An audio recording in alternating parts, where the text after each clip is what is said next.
So you've heard people say, think positive thoughts, simply look at the brighter things of life, and you're wondering why this is working for some people, but isn't working for you.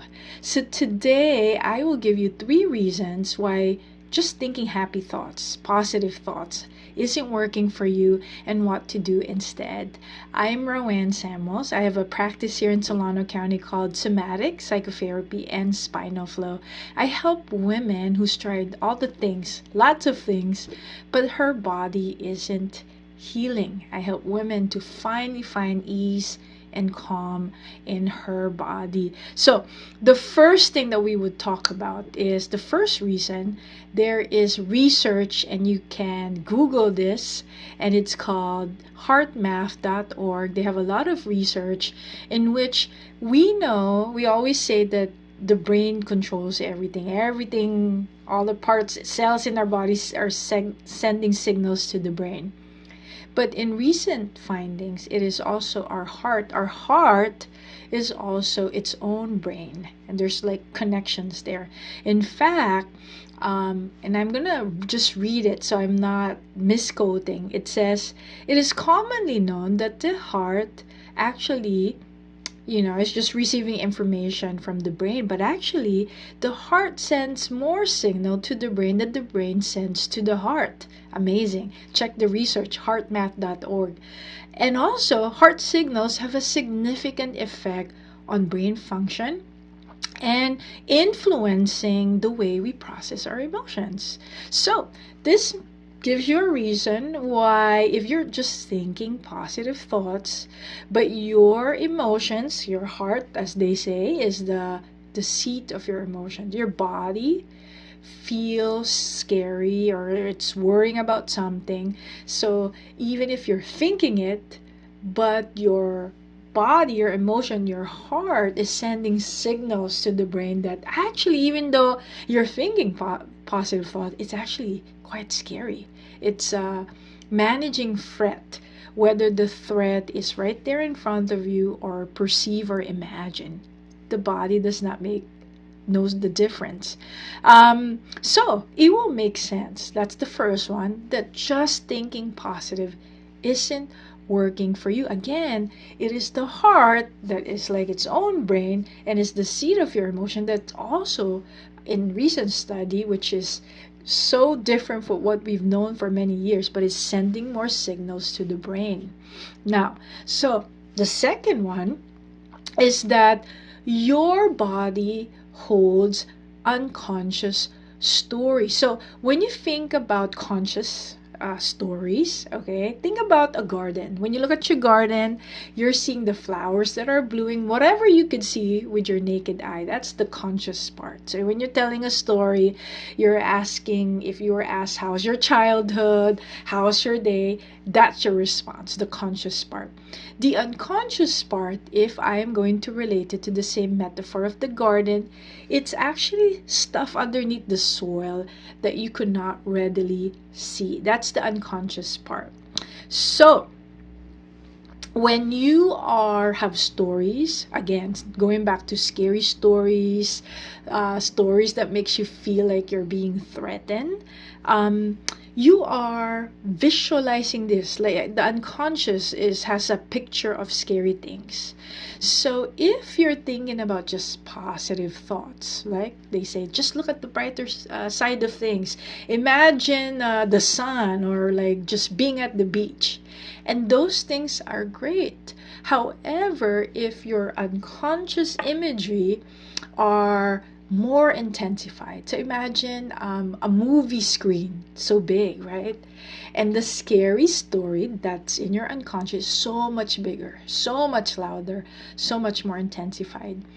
When you think about positive thoughts, and there's nothing bad about positive thoughts, the point is why it isn't working for you, because it's like this tiny Polaroid photo. So if you compare it to the big screen, movie screen that you find in the theater, you could see that the other screen that's much bigger, intensified, is overpowering this small Polaroid picture of the beach or a flower. This is why positive thinking isn't working for you. The big screen, the unconscious story is so much bigger. So that's the second part. The third one is very similar to, what I just mentioned in number two. You're more familiar with that movie screen, even though it's scary. Your brain would rather be more familiar than uncertain. So it rather be stagnant than trying to figure what's going on, that it's uncertain of. Okay, so it is really making sure you are surviving. That's the main usage of the energy of the brain, is that you're alive. So your brain is always looking for patterns. So if you look up in the clouds, children especially, this is automatic for them. They'll say, oh, I see elephants, or I see tiger. We're always looking for patterns. Okay, that's how the brain operates. We're categorizing. So it's like going back to default. Okay, if you're trying to walk a different path, you're like, oh, I want to be healthier, I want to be happier. So then you try this positive thought, and but your body's more familiar with the other picture. The moment that you traverse this other path and you see something off, your brain is trying to categorize. It's the same as what you're used to. Then your brain process that as something, oh, that's the same thing, even though it's not, because the brain is more familiar, it's categorizing. So this goes back to our evolutionary brain, right, where we need to keep track. If there is a lion in that den, now we're remembering.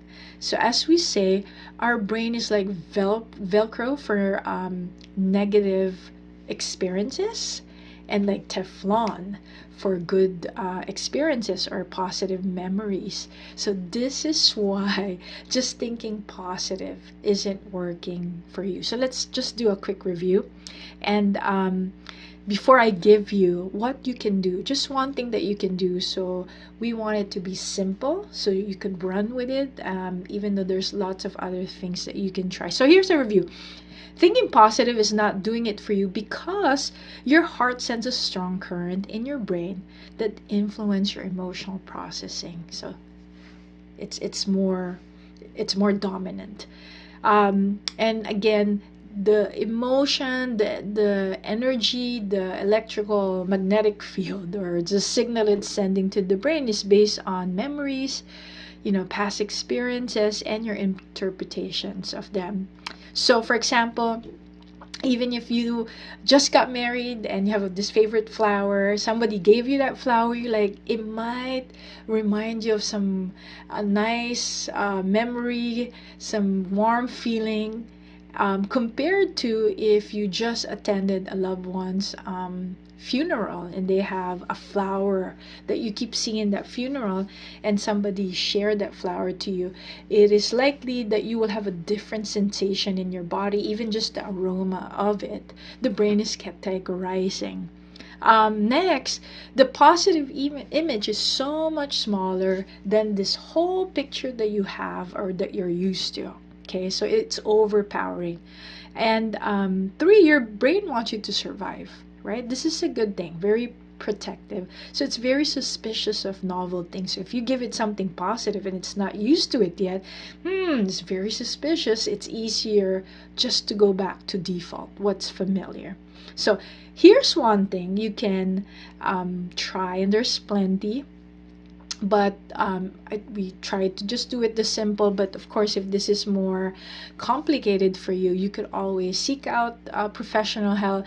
If you're around my area, Solano County, Fairfield, Vacaville, there will be a link for a 20-minute consult that you can use. So something simple, okay?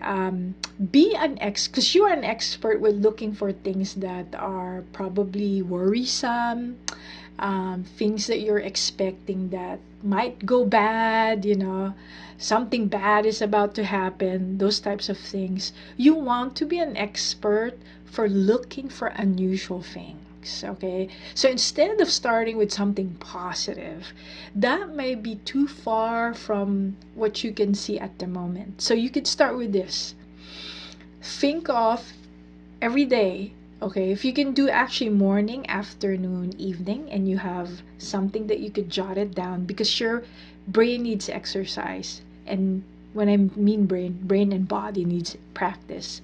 So remember that practice makes permanence. So if you could, along these lines, that was odd, anything that you noticed that was odd, write it down. Oh, that was odd. So you're looking for unusual things you're not expecting. Or you could use the prompt, I didn't expect that. And then continue. I didn't expect that. But somebody opened the door for me when I entered the grocery store. Something to that effect. Or another prompt. So I'm gonna just give you three and I'm going to review. When this happened, I was expecting that I would be so disappointed, but it wasn't that bad. Okay? So choose one, or if you're easily bored, you can do the three. But the point is to write it down. So if you could just write it down once a day, start with that. But you need to write it down. So here are the prompts. You can use one or combine them. That was odd. I didn't expect that. And the last one is that wasn't too bad. So keep a notebook, okay? And you need to practice. So it is not often that you hear that you need discipline to change your habit. So anxiety, if you're having anxiety or just like negative thoughts, that's a habit that has become a habit, which you can create a different habit to unhabit that. Is that an actual word? So there's a book by Jonah Berger. I believe he's a professor. The book is called The Catalyst. And in that book, he shared the radar of persuasion. So basically, you can't convince others. He's talking about others, but you can't convince yourself yet of something if you cannot see it. So if you're convincing someone that there is a gold behind the mountain and they can't quite perceive it yet, you might want to have them imagine only what they could see, like the next half a mile. And then when they get there, the next mile or so. If you do this consistently for 3 weeks, you would find that you would slowly change the trajectory of your expertise. Rather than you're an expert of like expecting bad things, you will not that. So the first thing is you might start expecting that things aren't so bad. Okay, so you're more accurate rather than you're judging already your experience even before you have experienced them. So then later on you become more accurate, and perhaps then you could be more positive. So I hope this is helpful to you. If this is something you need help with, consult with me. I will link the booking consult link below. And I hope you're having a good day. This is Roanne Samuels. Take good care.